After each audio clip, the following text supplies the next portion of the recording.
Hi everyone, it's Tracy Lee here, and I'm just giving you a quick and easy tutorial on marbling with Bi-Olygel. So let's get started. So firstly, I'm going to start using blonde, which is my absolute favorite go-to color of the Bi-Olygel collection. So let's grab a small bead of blonde for the nail bed. And roll it off. And it stays exactly where you place it. With some slide solution, we are gently going to wrap it around the nail bed.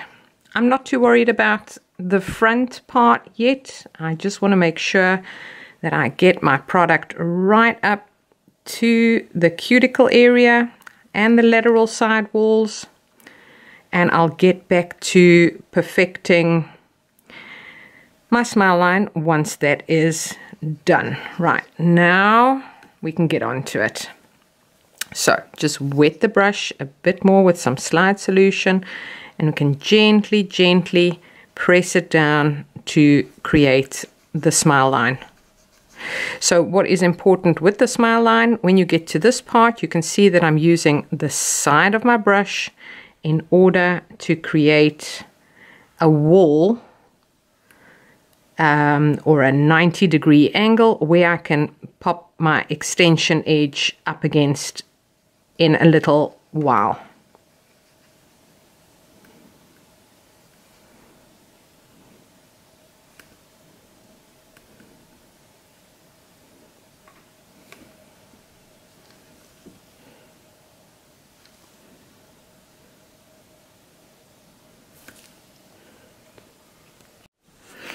So while that goes into cure, let me show you what else we're going to be using. This great nail art kit from BioSculpture. It is a highly pigmented gel.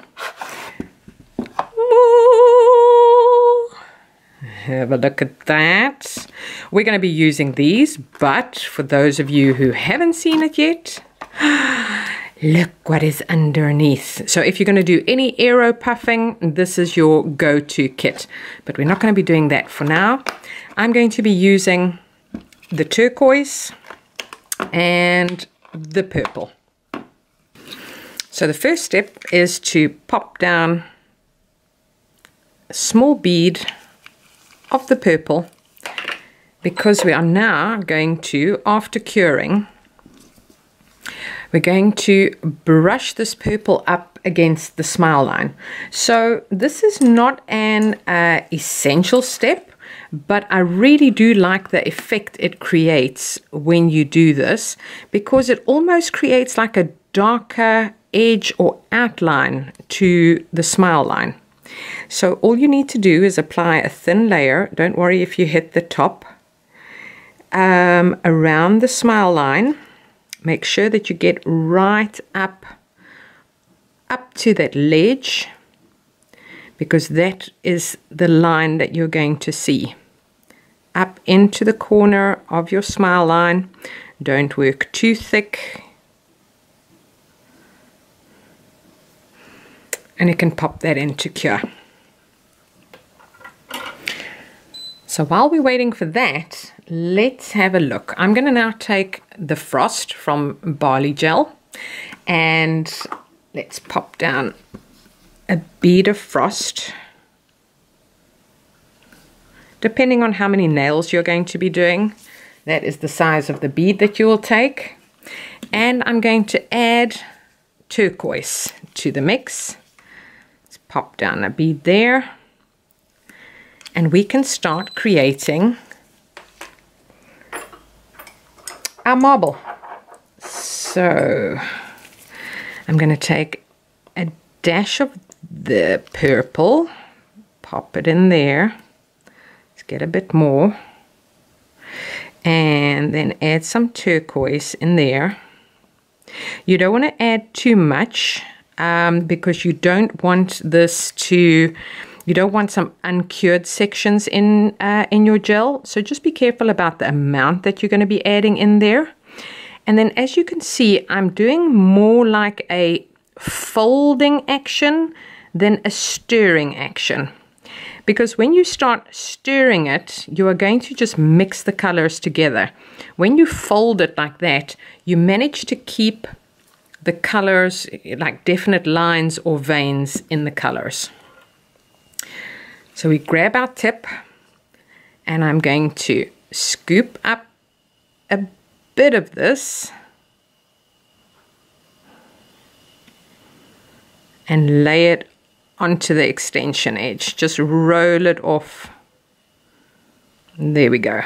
So just to spread it around, you could also use either your spatula or any instrument that you are going to work with, because by doing it this way, you can still see those veins are maintaining their definition.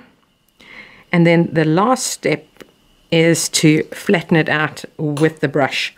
Remember, when using the brush, you don't want to press too hard. We want to do more tapping motions, because by pressing and smearing, you're going to start adding or mixing that pigment together. We want to keep that definition. So just tap, tap, tap.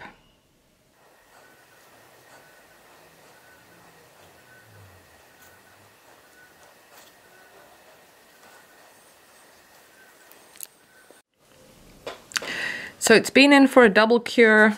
We're going to cleanse it, and then we're going to start filing. So what is important is to make sure that you are not working too thick, because that will prevent your extension edge from curing properly. And when you start filing, you're going to start seeing weak areas in your product or uncured areas in your product, which is obviously dangerous to your client as well. But at the same time, the thicker the extension, the more filing that you need to do. So let's get filing.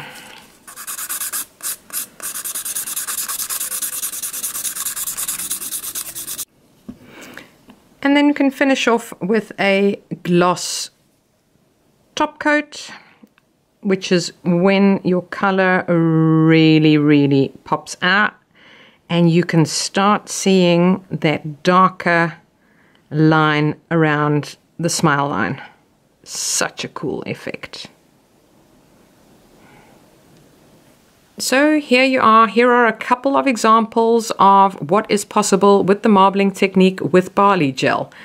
The first one is from the demonstration where we did the frost combination together with the turquoise and purple nail art gel paint. Then you get the same combination, but I've added a little bit more of the nail art gel paint here, so you see a darker effect. Here I substituted the frost Bi-Olygel with blush Bi-Olygel and added some pink art paint. And then finally I've finished off with frost in combination with the black nail art gel paint. So many different possibilities to keep your clients happy. You could also try it with a soak-off gel polish or a gel polish. However, remember that the consistency of the nail art gel paint is it is very thick and almost like a paste. So it doesn't change how the structure of the Bi-Olygel. If you're working with something that is slightly runnier, it could change the structure of the Bi-Olygel. So give it a bash with the nail art gel paint, and I look forward to seeing what you're coming up with. That's it for now. Ciao for now, guys. Have fun.